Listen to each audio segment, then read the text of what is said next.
হ্যাঁ এভরিওয়ান, কেমন আছেন সবাই? আশা করি সবাই ভালো আছেন। তো সন্ধ্যা থেকেই ভিডিওটা শুরু করলাম।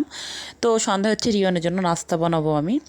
তো ওর জন্য হচ্ছে ডিম টোস্ট করব। তো আমি যেভাবে রিয়নের জন্য করি, বাচ্চাদের জন্য বিশেষ করে যেভাবে করা হয়, তো একটা ডিম নিয়ে নিলাম আমি এখানে।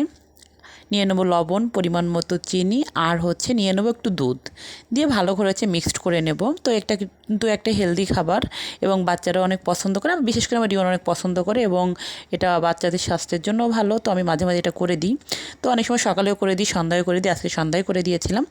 তো আমি পাউরুটিগুলোকে ভিজিয়ে নিচ্ছিলাম ব্যাটারে, আর হচ্ছে মানে একটু তেল দিয়ে দিয়েছিলাম, সয়াবিন তেল দিয়ে আমি হচ্ছে ভেজে নিচ্ছিলাম। দু পিঠ ভেজে নেব। তো মানে অ্যাকচুয়ালি এইভাবে কিন্তু রুটিটা খেতে ভালো লাগে, ছোটো বড়ো সবাই মোটামুটি পছন্দ করে, আর রিয়ন অনেক বেশি পছন্দ করে। তো এই জন্যই বানাতে হয়। আর মাদের কাজই এটা, বাচ্চাদের পছন্দ মতো খাবার বানানো, কখন কোনটা খাবে, কোনটা পছন্দ করে। তো সেইটা ভেবেই এই খাবারটা ওর জন্য আমি করে দিই, আর ও পছন্দ করে। আর বাচ্চারা যেটা এমনিতেই বাচ্চারা খেতে চায় না এখনকার বাচ্চারা, তারপরে যেটা পছন্দসই খাবার সেটা দিলে তাও কিছুটা খায়। তো যার কারণে চেষ্টা করি সবসময়ের জন্য ও যেটা পছন্দ করে সেটাই দেওয়ার।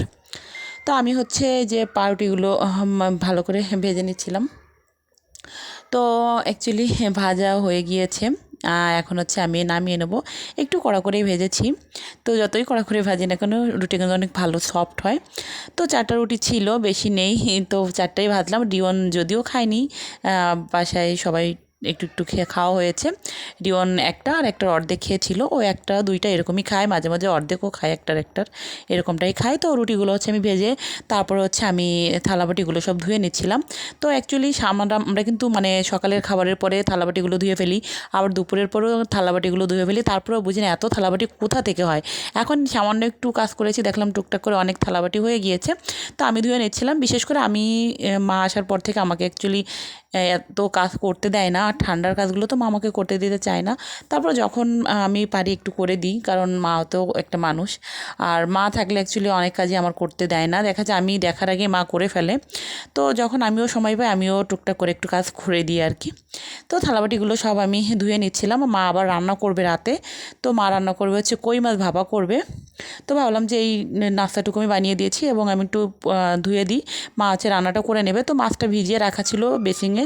তো আমি ভাবলাম যে মাছটা একটু ভালো করে আমি ধুয়ে দিই। তো মাছটা আমি ভালো করে হচ্ছে ধুয়ে নিচ্ছিলাম অনেকটা টাইম নিয়ে তারপরে আবার একটু মানে করবো, লবণ মাখিয়ে আরও কিছুটা সময় ধুয়ে নেব।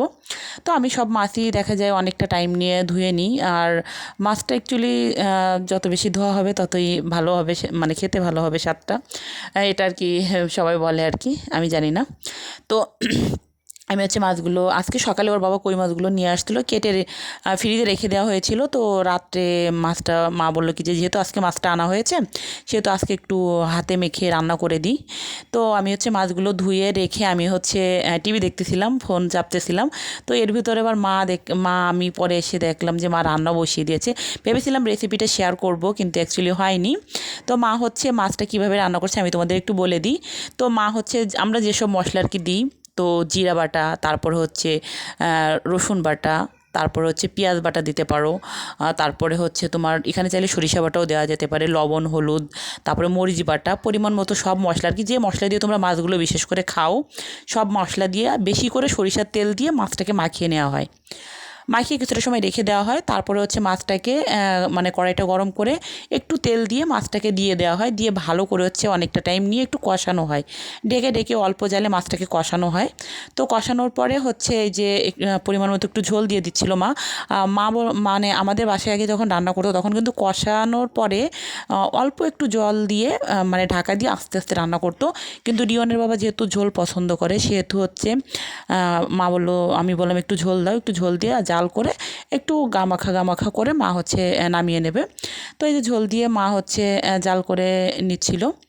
তো রান্নাটা কিন্তু মোটামুটি হয়ে গিয়েছে এবং কালারটা কিন্তু অনেক সুন্দর আসছিল। আমি মানে এসে দেখলাম মা রান্না করে নিচ্ছে, তো মার কাছে আমি শুনলাম, তো মা আমাকে বললো আমিও পারি এভাবে রান্না করে, তাই সেটা তোমাদের সাথে রেসিপিটা শেয়ার করলাম। তো রান্নাবান্না কিন্তু হয়ে গিয়েছে, দেখতে কিন্তু অনেক সুন্দর হয়েছিল, তরকারিটা খেতে অনেক মজা হয়েছিল।